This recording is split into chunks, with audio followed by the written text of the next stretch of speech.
था। लेकिन ज्योति बोका बाड़ी, बुरबक बाड़ी, चपाट बाड़ी, पवन सिंह का हैया धो लेती कोटे में। ना हमारे दिल में दिल हुआ बानी। पवन सिंह 5 गो और ले ली हन 5 करोड़ वाला ज्योति सिंह का खुलासा बा। क्या है पवन सिंह कार्य खूब अच्छा करे कि शादी करे? 1 मिनट सुनिए ना, सुनिए। अरे बाप हमसे बताइए, जो मैं सुन लीजिए। ज्योति पवन सिंह खूब बढ़िया करे कि शादी करके ज्योति सिंह छोड़ रहे हैं। जब 1 करोड़ रुपया देत रहन तो झझुआ के कहता रही कि 10 करोड़ रुपया ले आ दिल्ली वाला बांग्ला ले तो पीली चरावे जी पवन सिंह। जो पवन सिंह कार्य करे क्या सही करे या गलत? सही। कैसे सही? एकदम सही। कैसे सही? जब बोला कि 1 करोड़ एक मुट्ठी दे तो ज्योति सिंह उजाले भाग गई जी। अच्छा 10 करोड़ ले जो पैसा में क्या कर सकते? नमस्कार, मैं आप सबका साथी भाई शिवम सिंह और आप अभी देख रहे हैं हम सफर लाइव न्यूज। अभी हम सिदहा में पियरो में उपस्थित है और हमारे साथ में कुछ भोजपुरी के जाने माने जो भोजपुरी के कुछ लोग गाना सुनते हैं, पहचानते हैं भोजपुरी के कलाकारों के। आज उसी चीज़ पे बात करेंगे भोजपुरी के, जिसको हम लोग पावर स्टार पवन सिंह कहते हैं, उनके बारे में हम लोग मुद्दा करते हैं। जो ज्योति सिंह और पवन सिंह के बारे में जो तलाक प्रकरण चल रहा है उनके बारे में हम चर्चा करेंगे। और हमारे साथ में जुड़ने वाले हैं भोजपुरी के रक्षक कहे जाने वाले उपेंद्र भैया, जो कि भोजपुरी के शेर भी कहे जाते हैं। और सीधा यहाँ पर भीड़ पहले दिखा देते हैं कि सिंधा है गांव है और यहाँ पर तमाम भीड़ उपस्थित हुआ है। पवन सिंह के सब गाना सुनने वाले चाहने वाले हैं। सबसे पहले तो उपेंद्र भैया से परिचय कराते हैं। उपेंद्र भैया कैसे हैं? बहुत बढ़िया, बहुत बढ़िया। बड़ी बक्सर से दौड़ के भोरे भोरे आगे नहीं जाए। आतना का पवन जी से पावर स्टार पवन जी से प्रेम बा, प्रेम तो पूरा दुनिया के बा। मारिशस ले दोहा कतर तक प्रेम बा। और सबसे पहले एक बात बता दें कि जितने भी यहाँ पर भाई साहब है, चाचा है, बाबा है, जो इतना भी है, इन सबसे मिलते हैं कि भैया पवन सिंह आप जानते हैं? हाँ जानते हैं ना। क्या करते हैं पवन सिंह? क्या कलाकार है, गाना गाते हैं। अच्छा, पवन सिंह आप जानते हैं? बहुत अच्छा से जानते हैं। गाना उनका सुनते हैं? बहुत अच्छा से। गाना उनका कैसा लग रहा है? बहुत अच्छा लग रहा है। चाचा जी है, पवन सिंह गाना सुनते हैं आप? बहुत अच्छे कलाकार हैं, बहुत अच्छे गाना गाते हैं। लेकिन बहुत गलत काम है ज्योति के साथ जो हो रहा है। अच्छा। ये अन्याय है, ये नहीं होना चाहिए। अच्छा हाँ, मतलब इसमें हम बात करेंगे। उपेंद्र भी है और आप भी है। एक बात बताइए कि मैंने पवन सिंह जो तलाक वाला प्रकरण चल रहा है पवन सिंह और ज्योति सिंह में, क्या पवन सिंह का दोष है या ज्योति सिंह का दोष? पवन सिंह का दोष है। बार बार ये दूसरा प्रकरण है, पहला तो है नहीं। अच्छा, तो हर बार औरत ही गलत नहीं ना हो सकती है। अच्छा। हो सकता है पवन सिंह गलत हो। आखिर हम लोग कैसे कह सकते हैं कि नहीं पवन सिंह गलती हो सकते हैं?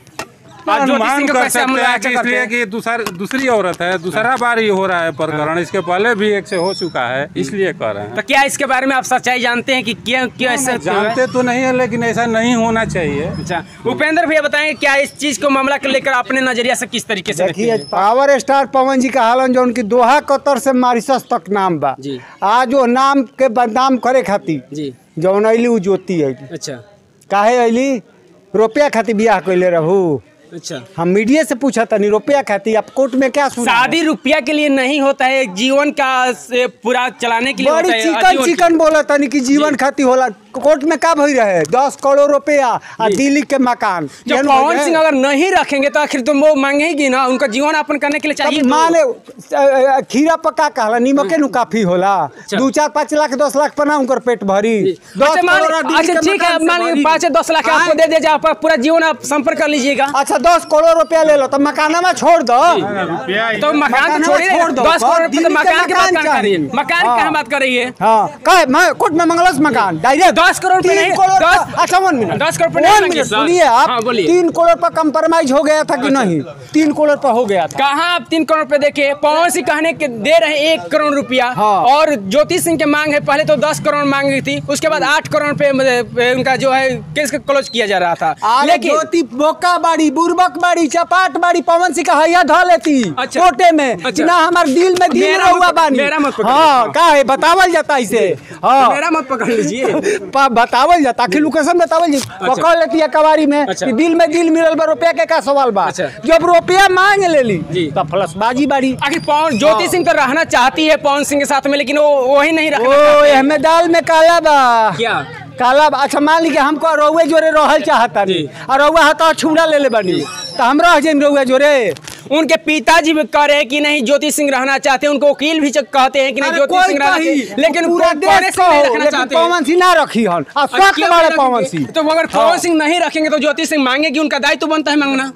मांगो तो 10 करोड़ ना मंगबू, 1-2 करोड़ मांग ल दे दिया, ओकर झारन झूरन बा। 1 करोड़ की बात नहीं है सर, उनका पूरा जीवन है, उनका पूरा जीवन बाकी है, उनका पढ़ाई खर्चा है, बहुत चीज का खर्चा है। कॉमन सेशन 5 गो और ले ली हन 65 करोड़ वाला ज्योतिषी का ही खुलासा बा। क्या है पवन सिंह कार्य खूब अच्छा करे कि शादी करे? 1 मिनट सुनिए ना, सुनिए। अरे बाप बताइए, जो मैं सुन लीजिए, ज्योति पवन सिंह खूब बढ़िया करे कि शादी करके ज्योति सिंह छोड़ रहे ऐसे करे तो देखिए एक बात बता रहे हैं, पवन सिंह जो 5 करोड़ के कीन के मकान ठोक देता रहा किनारे, वो जानकारी बनू हाईवे पर 5 करोड़ के मकान कीन के ठोक देता रहा। जो कहरी में जब उनकर घर बढ़ुए तो घर देखिए लिस्तान बंगला बन गइल बा।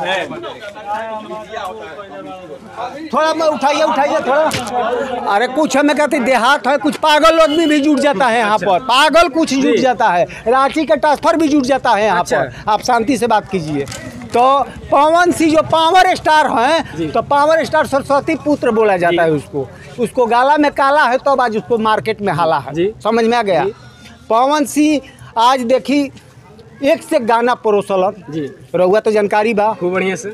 जब लगावल लिपस्टिक हिलेला आरा डिस्ट्रिक्ट जिला टॉप लागल जी, 7 गो देश में बाजल उनकर गाना जी। तब ज्योति सिंह के मेहरारू हो तो मर्द ना नु बन जीबू, पर्सनालिटी से मेहरारूए नु रहबू। कोर्ट में जब 1 करोड़ रुपया देत रहन तो झझुआ के कहतारी कि 10 करोड़ रुपया ले आ दिल्ली वाला बंगला ले, तो पीली चरावे जीहन पवन सिंह ई बताई रहुआ। तो क्या पवन सिंह इतना नहीं उनको दे सकते हैं? पवन सिंह नहीं दे पाएंगे उतना? पवन सिंह ना दे पाई ना, जौन मिलत रहे तो मिलत ना ले ली। अब 1 करोड़ बहुत कुछ इनका के करे खातिर पवन सिंह रखले बड़े।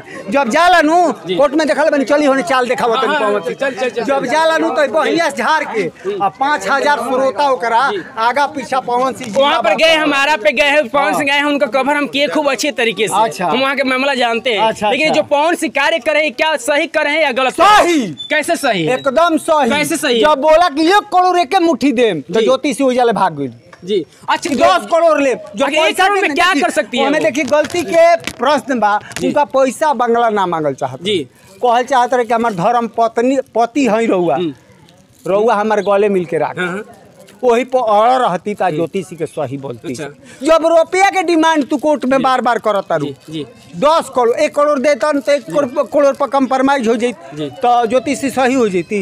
रुपया के जब प्रश्न न लेवे के रहे दिल्ली वाला बंगला और पवन सिंह नहीं रखेंगे तो ज्योति सिंह क्या करेगी? यही बता दीजिए। यही बात जब वो रखेंगे तो मांगेगी। जब ना रखियन तो ज्योति सिंह के ही कहना बा कि कहीं एगो साइड में 2-4 कट्ठा के एगो रूम बना के ले लस आ लेके 1 करोड़ ले लस, खास पियत जिंदगी प्रगवर्स करस। और हमें लिखित देवे के पड़ी कि पवन सिंह ऐसा अगिला हरकत कहीं फिर शादी मत करी।